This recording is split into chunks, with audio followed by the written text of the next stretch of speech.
What's up, y'all? Chuck Nunface here. On the table for review is the Toor Knives Merchant 2.0. 2.0 because it is an upgraded version from the Merchant that they released last year.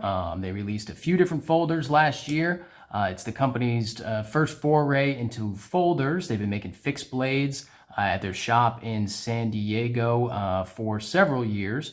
And they are jumping into the folder game. So 2.0, because it does have some changes. Looks like they looked at some user feedback, or they listened to it rather, and fixed some QC issues that they may have had on the first run. You can look at other videos on YouTube for those issues. I never had a first one, so I can't really speak to them directly. But yeah, so here's the 2.0. So it's the upgraded version. So just a little bit of background. I actually had an order in for the original Merchant last year. And long story short, it took a while to get them out. And then dealers ended up getting them. And once they started, I had mine on pre-order, but then, dealers got them. And then so some people were ordering them from dealers and they were getting them in. And then reports came of some issues of lock stick and fit and finish and various other things that it looks like Toor has taken seriously and sought to address. But I ended up canceling my order just because I got it from a pretty trusted source, a friend of mine on Instagram. That he had gotten one and it was just a terrible detent. He had to crank the pivot down all the way to keep the blade from just kind of flopping open in the pocket. So it basically had a non-existent detent, and then he would have to really crank it open real slow in order to get it open. So I ended up canceling my order after that, much to my disappointment, because when you check it out, it does look somewhat similar. And then when you see it on paper, the specs, this one is not all TI, but it's a full titanium, USA made folder. Kind of looks a lot like another USA made folder, similar in specs and everything else, in construction, from the S35VM blade and the scales and the pocket clip and everything else. And it looked like something else that's been in the knife community for quite a long time. And so it was something that, coming in quite a bit cheaper than that knife, it was something that I was definitely interested in checking out. But anyway, let's get to the specs of this guy right here. It is sporting a 3.5-inch blade. So each one of these squares is a 1/2 inch. So 1, 2, 3.5-inch blade right there. So 3.5-inch blade. This one is the DLT exclusive, so it is not the full TI. It does have a G10, a sculpted G10 scale right there, and then titanium lock side. Got a little goon tape on that. More on that later. Shout out goon tape. It's got a nice deep carry pocket clip right there. Really aggressive looking Tanto blade. It does, of course, come in a drop point as well. But the DLT exclusive is Tanto only, I believe. I did not see a drop point on the site there. So coated blade, I believe it's an oxide. It seems like an oxide to me. I could be wrong. They could use a different coating. It doesn't appear to be PVD or anything like that. But this one weighs in too. It's really light at 2.96 ounces. So under 3 ounces for a 3.5-inch folding knife. So really not bad at all. Let's do a couple of size comparisons right now. So there's the Toor, and next to the Spyderco Paramilitary 2. I have the same blade length, but as you can see, the Spyderco PM2 is a little bit longer. Actually, it's going to carries very slimly in the pocket as well. So it's not very tall. So it's considerably shorter in the pocket, less of a carry profile than the PM2 would be. Let's see. So there is PM2. There is the Ontario Rat 1. So same blade length, but probably about a good 1/2 inch shorter than the Rat 1 right there.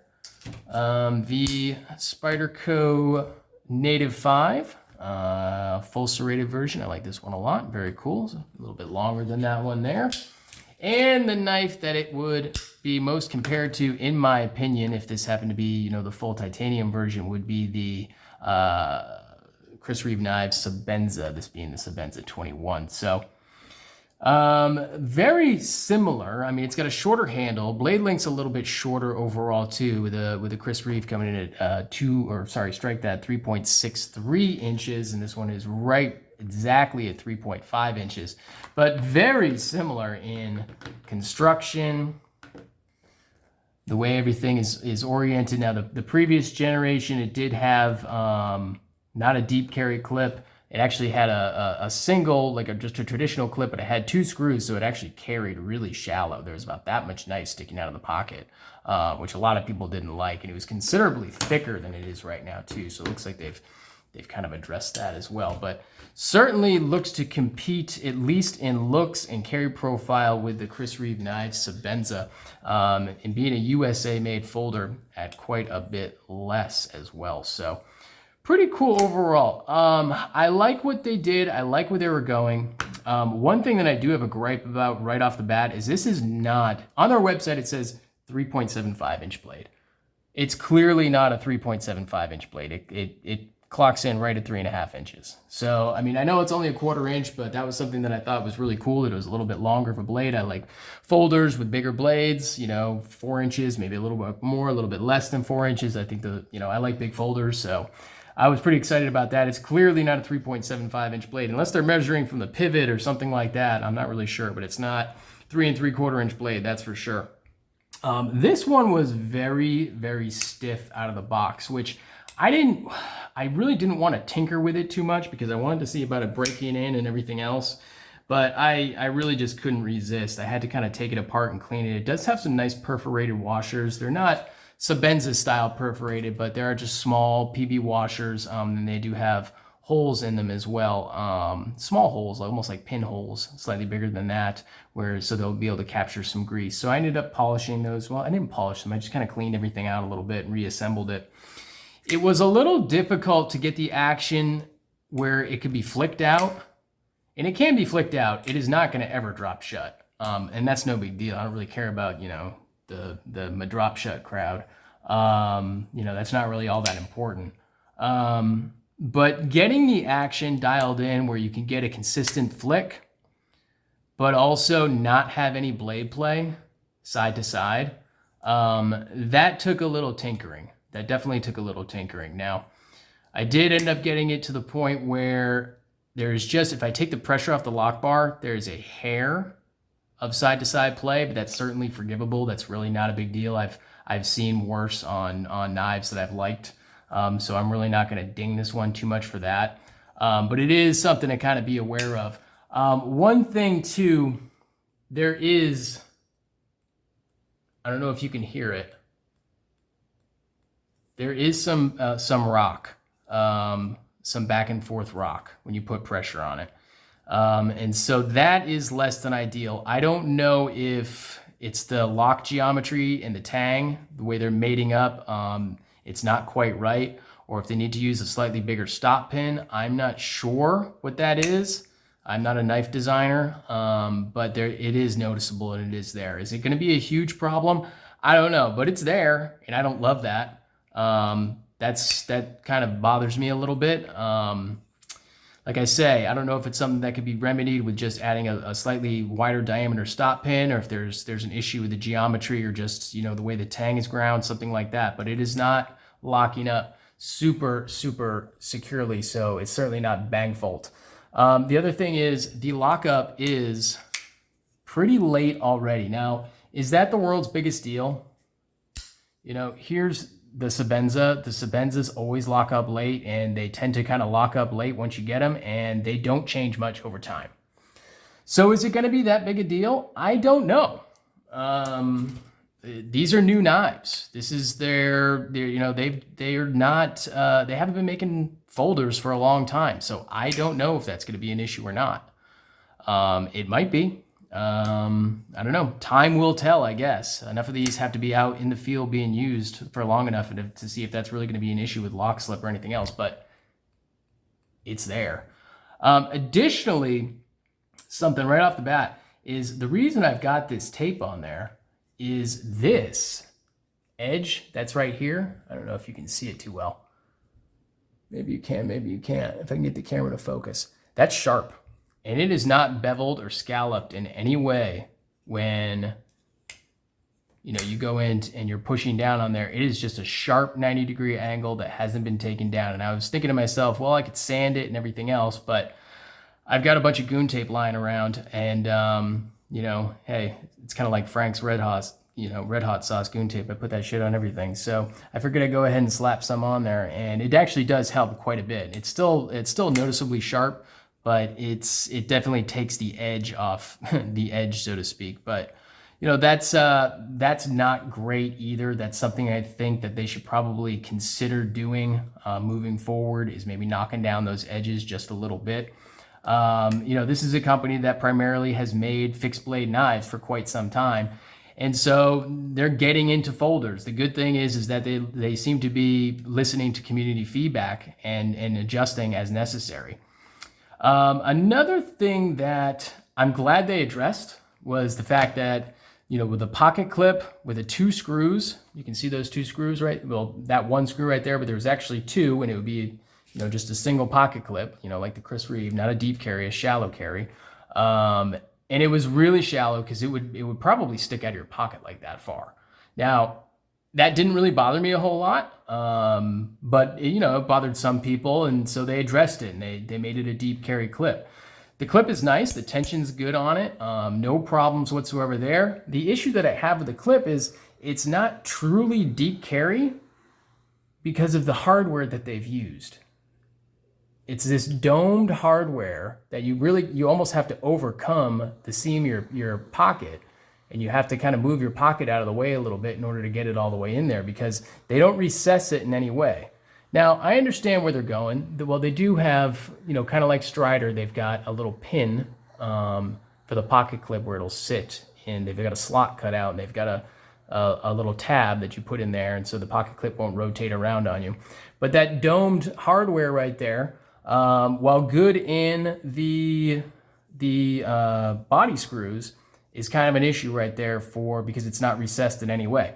Now, you know, from a cost standpoint, I get where they're going. It's like the more you're going to start milling out titanium and everything else and creating all these pockets for everything to sit nicely into, you know, you're going to increase cost as well. They've already raised the price on these from, I think, $250 initially for the full TI and the original Merchant to $290, $295, something like that. And so they've gone up in price, but I think they've got a little bit of room to grow if they really want to get good and maybe start addressing some of these other things as well. Lastly, is kind of a gripe too. This, the edge of the blade, the ricasso right there, will kind of not protrude, but it is available. You know, you would be able to hit that with your hand if you were putting your hand in your pocket. It does come out just a little bit. Now, is that the end of the world? It doesn't on this Sebenza, but on my drop point Sebenza, I can feel it there too. So I don't know. They're not the only company that does that, but that is something to kind of be aware of. So, you know, overall, my final thoughts on this one right here, I like the direction they're going. I like the fact that they listened to some community feedback and they took that to heart and they made some changes. You know, I respect the company and what they're doing a lot. They're doing everything in-house, right down to the screws. And so they do their titanium screws and everything else in-house, so they say, which I respect a lot. However, I will note this, I almost forgot, is these are T8s, and I actually started to strip one of these out when I was undoing the pivot, and it doesn't appear to be any Loctite or anything like that. It just, the way they're machined out, the teeth within the star key right there in these screws, I don't know if they're fragile, if they're not heat treated the way they should be. I mean, I know titanium is never going to be as hard as you know, even soft steel, but yeah, they started to kind of grind out on me a little bit and knock down on my tool. So I was able to make it work, but I don't know, maybe that's something that they decided to just farm out to, you know, another, you know, TI connector or something like that, instead of trying to do it perfectly in their shop. You know, I think they're on the cusp. I think they're getting there. I like what they're doing. They've been making knives for the, you know, probably more of, if you go on their website and you check them out, they got a very tactical look to them. A lot of their knives, a lot of their fixed blades are very tactical. And so they, you know, it makes sense. I mean, the owner is a Marine. He's probably got veterans working for him too. And, you know, that's all great.